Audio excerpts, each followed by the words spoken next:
Happy Monday, everybody. Welcome to another episode of China Update, where I provide you with the most up-to-date political, economic, and geostrategic analysis on the world's number 2 economy. My name is Tony. For regular viewers especially, I have a very exciting announcement to make later in the video. But first up, we will move into today's episode, so let's jump in and we begin with the economy. As regular viewers know, China is facing a prolonged deflationary crisis, marking its longest period of price decline since the 1960s. That is, the Mao era. If the trend continues into 2025, as many analysts predict, it will be the third consecutive year of falling prices. Despite government intervention, deflation remains a persistent and complex issue, raising concerns about broader economic stability. Falling into a permanent deflationary spiral is a nightmare scenario for policymakers who fear Japan's stagnation fate from the 1990s. I thought it would be useful to unpack the nature and implications of China's deflation challenges. We've been following here and there data releases that show that China is moving into this downward cycle, but we haven't really taken a step back and looked at the whole picture. US-based Bloomberg Economics published useful charts over the weekend, which will help visualize some of this for us too. So what is deflation? Deflation occurs when prices of goods and services fall over an extended period. Unlike disinflation, where prices rise at a slower rate, deflation represents a contraction in the overall price level, leading to reduced consumer and business spending. While lower prices may seem beneficial to customers, they also signal economic distress, eroding business profits and suppressing wages and discouraging investment. The roots of China's deflationary struggles lie in several interrelated factors. These will not be unfamiliar to regular viewers.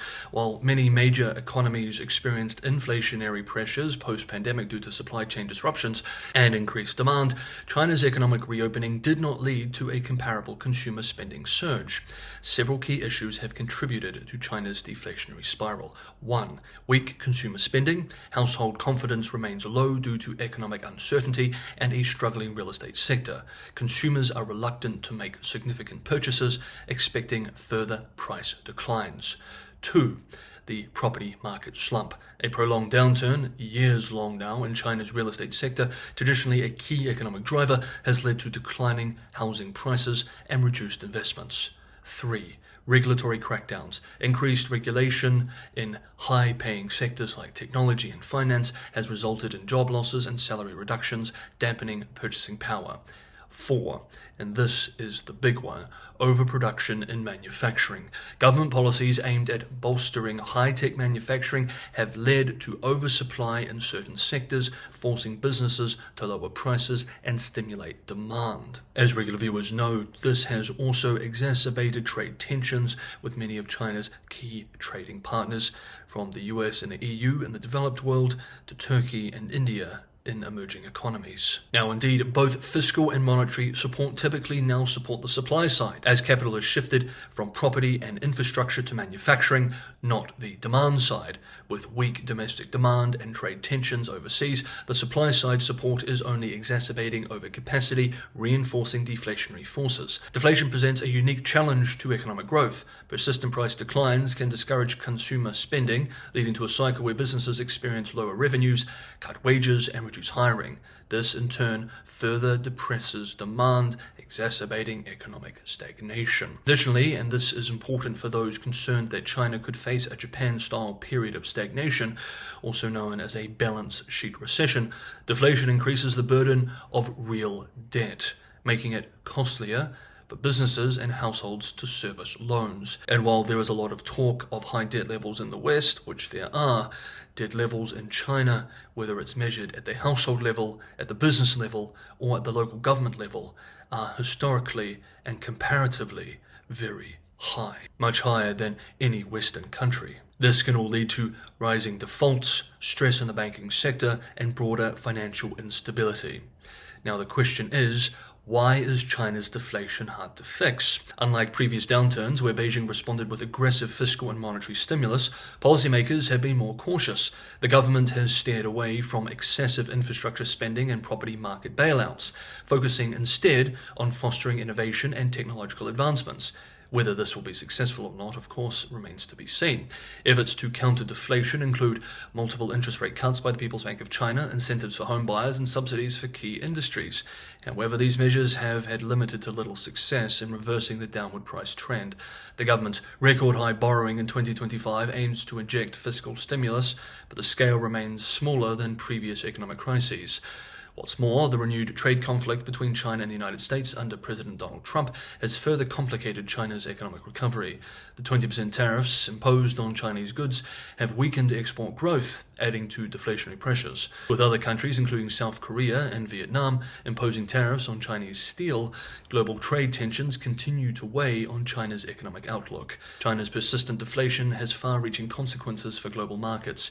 Foreign investors with stakes in Chinese equities face declining corporate earnings, while international luxury brands and automakers are experiencing reduced demand. Now, some will say, wait a minute, my Chinese stocks have been up. Indeed, they've been skyrocketing for the last 2 months. What are you talking about? Well, we did discuss this a few days ago on China Update. Yes, Chinese stocks, specifically AI and more broadly technology stocks that are listed in the Hong Kong market, have done very well year to date. However, Chinese stocks generally are up off a low base and are still down from their peak in 2021. Now, a silver lining is that deflation in China could lead to lower priced exports, potentially easing inflationary pressures in other economies. China's ongoing deflation crisis highlights deep structural challenges within its economy. While government intervention has provided some relief, restoring consumer confidence and stimulating sustained economic growth remain significant hurdles, especially as we have argued before, the issue is largely structural, with too little of Chinese growth being captured by households and being redirected into government coffers. With global trade dynamics shifting and domestic demand lagging, China's path to economic recovery remains uncertain. Now, next up, we will be looking at one area in which China has done quite well, its dominance of the global EV sector. But first, I have an announcement to make. This is something that I've been working on for 6 months now, researching and building contact networks almost every day for 6 months. I've kept it under wraps, but I'm glad that I can now finally share it with you all. I hope that especially regular viewers will be happy to hear this announcement. I have launched a second channel. This channel is called Market Update. What I wanted to do with Market Update was to help viewers follow major economic and financial developments around the world through a balanced digest. Every episode of Market Update, which to begin with will be twice a week, will have 3 major updates. Each update will be a major consequential financial or economic development, one in North America, one in Europe, one in Asia. This will make sure you're getting a balanced digest of consequential economic and financial updates around the world. I'm especially excited about the Asia part of these 3. I think this is part of the picture that is sort of underserviced with international Anglophone media. The style and presentation of these episodes will be similar to China Update, grounded in sober analysis, apolitical, dense, information dense, fact dense. It's designed to be 8 to 12 minutes so you can listen to it in a quick viewing, and the hope is that through watching the episode you will have a good idea of the major economic and financial trends that intersect with politics and geopolitics in the major and the most important, the most dynamic regions of the world, North America, Europe, and Asia. So if you like China Update and you would like to see this style of presentation applied to different regions, I do hope you'll check out Market Update. I'll put a link to the first video of Market Update, which was released a few hours ago, in the description below and in the comments. So check that out. If you like it, it'd be wonderful to see you over there as well. It'd be very cool if you were part of the first 100 or first 1,000 subscribers to the channel. To be one of the original supporters of the channel would be very cool. Now, this channel will not affect China Update at all. China Update will continue producing episodes Monday through Friday or Monday through Saturday. I had an extra episode yesterday as well, but I am happy to have the second channel as well. I hope it does well. For those who watch it, I hope you enjoy it. Please let me know in the comments your feedback. I would love to know what you think. Thank you for all the incredible support here on China Update, which has given me the confidence to launch this second channel as well. Like I said, it's been 6 months of research and preparation, but I think I can provide a high quality experience, a high quality video that adds value for you, and I hope you enjoy it. Thank you. Now, let's continue with today's episode. Okay, for the second half of today's video, we are going to discuss China's global EV supremacy. China has rapidly emerged as a global leader in electric vehicles. China is building electric vehicles faster than any other country in the world. In 2024 alone, China produced over 10 million electric vehicles, more than the rest of the world combined. Nearly 7 out of every 10 new energy vehicles sold globally are either made or purchased by China. According to a new report in Australia, 2/3 of all EVs on the road were manufactured in China. This massive output is reshaping global trade and sparking a fierce response from international markets. How did it happen?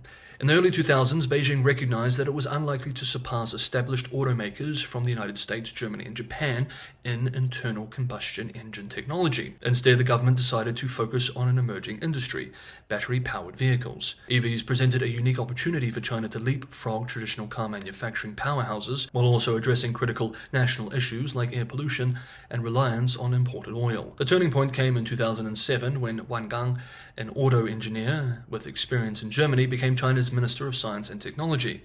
Wan championed EVs, and soon after, the industry became a top priority in national economic planning. The Chinese government played a decisive role in fueling EV growth through financial incentives too.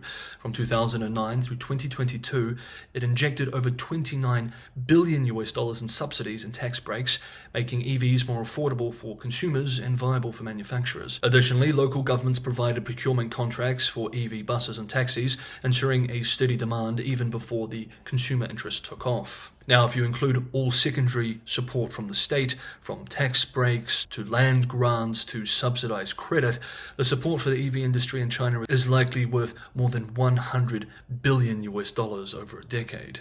A massive piece of industrial policy. This resulted in tremendous waste and corruption, of course, but from that heap of compost did grow some successful companies which are now giants in the world of EVs. Another key policy was China's license plate system in major cities like Beijing. While obtaining a plate for gas-powered cars could take years or cost thousands of dollars, EV buyers were granted immediate registration, further incentivizing sales. China's EV success is also deeply connected to its leadership in battery technology. Companies like CATL invested heavily in lithium iron phosphate (LFP) batteries, which are cheaper and safer than alternatives. China also dominates the refining of key battery materials, ensuring a secure supply chain. Chinese EV brands, including BYD, NIO, and XPeng, are now expanding aggressively globally. However, this growth has triggered global trade tensions. The United States has imposed 100% tariffs on Chinese-made EVs, effectively closing its market. The European Union followed suit, imposing tariffs of up to 45%, while Brazil and Turkey have also raised import duties. In response, Chinese automakers are accelerating investments in foreign production plants and dealership networks in emerging markets. With Western markets shutting their doors, Chinese EV makers have turned to emerging economies too. Chinese automakers are not only exporting vehicles, but are also building local factories to circumvent tariffs. BYD is constructing a plant in Turkey with an annual capacity of 150,000 vehicles, set to open in 2026. Meanwhile, manufacturers like Chery and Geely are expanding their presence in Latin America and Africa, forging partnerships to solidify market share. The African market in particular has shown potential, as many countries lack well-established domestic car manufacturing industries and welcome affordable Chinese alternatives. However, the ability to build dealership networks and provide after-sales service will determine the long-term success of Chinese brands overseas. And also, of course, while there are markets in Africa and Latin America, the United States and Europe are the big whales which have closed their doors. With China in a de facto recession and wrestling with severe overcapacity issues, something we discussed in part 1 of today's episode, Chinese EV companies' biggest challenge is not overseas, but rather at home. The intense competition in China's EV market has led to aggressive price cuts. This price war has put immense pressure on manufacturers and workers alike. Despite lower prices, consumers are growing more discerning, favoring smart features, improved driving range, and better charging infrastructure. In response, automakers are ramping up investments in AI-driven vehicle software, semi-autonomous driving capabilities, and enhanced battery efficiency. While China has built a robust EV industry, the rapid expansion has created challenges in maintenance, battery longevity, and recycling. Millions of early adopters are now facing costly battery replacements, with some repair bills reaching nearly half the cost of a new vehicle. China's recycling infrastructure is still catching up too.